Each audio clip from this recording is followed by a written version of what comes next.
Good morning guys, continuation ng birthday ng aming kapitan na kahapon naganap. Ito po ang sa ngayong kasalukuyan pre-birthday celebration sa pamamagitan ng libreng medical. Meron tayong blood pressure, medical caravan. Tapos yung ibang konsehal naman nagbigay ng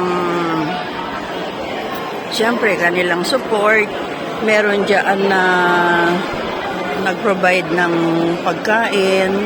Halimbawa, hotdog, meron champurado, meron lugaw. Kagaya na nangyari kahapon. So, dadayuhin talaga ng tao pagka ganitong libre.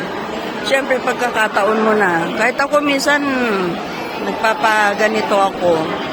Ayun kay Konsehala Raquel Malangin, meron siyang hair spa. Dati, pagkakababaihan naman, libreng pedicure. Basta tungkol sa kababaihan. Pero ngayon ito for medical mission.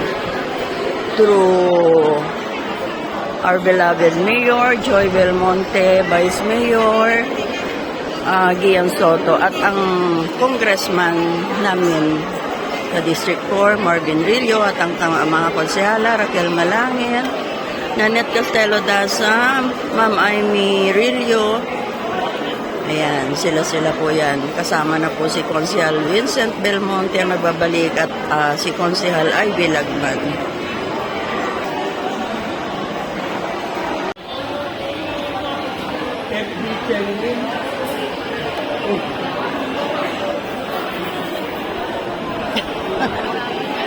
Yan. Mga pogi ng San Martin.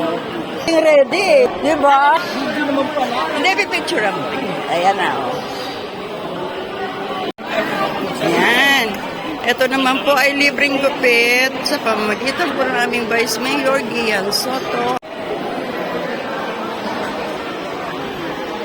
Ayan. Ito naman guys ay mula sa aming mahal na punong lungsod, Mayor Joy Belmonte, ang pagtatala ng mga senior citizen na pwede nang tumanggap ng universal pension. Yan, isa na ako dyan guys. Maraming salamat.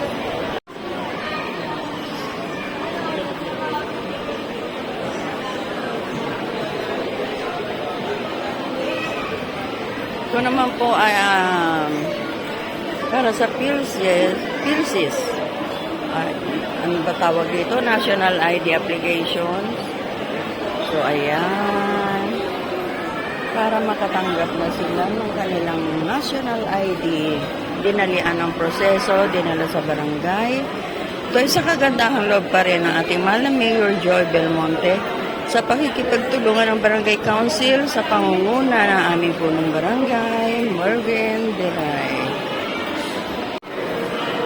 Ito naman po ang medicine dispense.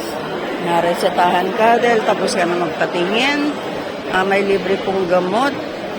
Ayan po. May free dental din po ayun sa banda roon.